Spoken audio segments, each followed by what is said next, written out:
এক হতভাগ্য কিশোরের গল্প। আসলে রোগটি তার হয়েছিল প্যারাফাইমোসিস, কিন্তু এই শিশুটি 11 বছরের বালক এসে খুলনা থেকে। তার অটিজম, সাথে টেলিপিস এবং অন্যান্য নিউরোলজিক্যাল ডিজঅর্ডার। তার মানে এই শিশুটি বাবা মায়ের জন্য বেশ একটা বিড়ম্বনার, কিন্তু তা সত্ত্বেও তারা যত্ন নিয়ে বড় করছে।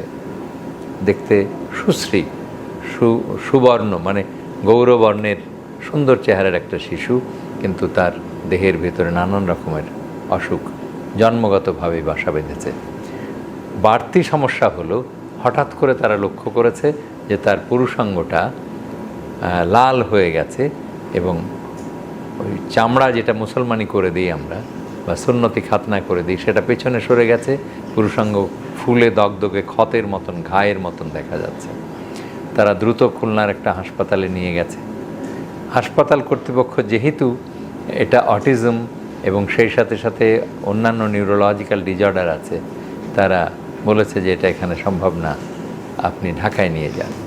ঢাকায় এসে একের পর এক বড় বড় হাসপাতাল, সরকারি বড় বড় হাসপাতালে তারা গেছে এবং জরুরি বিভাগ থেকে তাদেরকে ফিরিয়ে দেওয়া হয়েছে। তারপরে এসছে আমাদের কাছে, অথচ কত সিম্পল। আমাদের কাছে আসতে আসতে তার সময় চলে গেছে বাই দিস টাইম 7 দিন।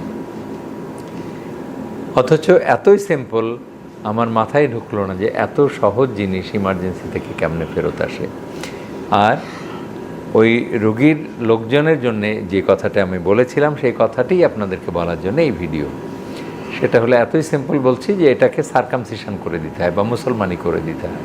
হ্যাঁ, বাচ্চাটার অটিজম আছে বা অন্যান্য নিউরোলজিক্যাল ডিজঅর্ডার আছে, একজন ভালো অ্যানেস্থেসিওলজিস্ট অথবা কেউ যদি অ্যানেস্থেসিওলজিস্ট নাও পাওয়া যায়, তাও কিন্তু ম্যানেজ করা সম্ভব।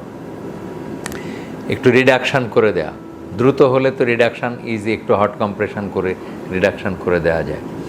তো সেই বাচ্চাটির সেটা কিন্তু হয়নি। অনেক দিন পর তা করতে হলো আমাদের সার্কামসিশন, 7 দিন পরে। ততদিন তারা অনেক দিন ভুগলো। এরপরে যেটি আমরা শুনলাম যে তার দাদুর কাছ থেকে, রুগীর নানা, সে বলছে যে সে অল্প একটু সমস্যা ছিল, অল্প একটু ফুটেছিল, এখন নানা করেছে কি বাদবাকিটা সে জোর করে ফুটিয়ে দিয়েছে। মানে নানা ভেবেছে যে পিছনে সরিয়ে দিলেই হয়তো ভালো হবে। না, আপনাদের উদ্দেশ্যে মেসেজ হচ্ছে বা বার্তা, বা আপনাদের উদ্দেশ্যে যে কথাটি আমরা বলতে চাই সেটা হলো, যদি কখনো দেখেন যে আপনার শিশুর বা কারো পুরুষাঙ্গের চামড়াটা পেছন দিক সরে গেছে, দ্রুত সেটাকে আরও আগের জায়গাতে ফেরত নিয়ে আসতে হবে, যেটাকে ডাক্তারি ভাষায় আমরা বলি রিডাকশান।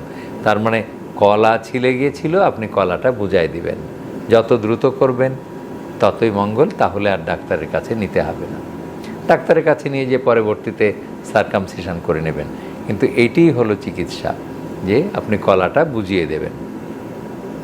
আর অবশেষে মুসলমানি বা সুন্নতি খাতনা বা সার্কামসিশন করিয়ে নেবেন।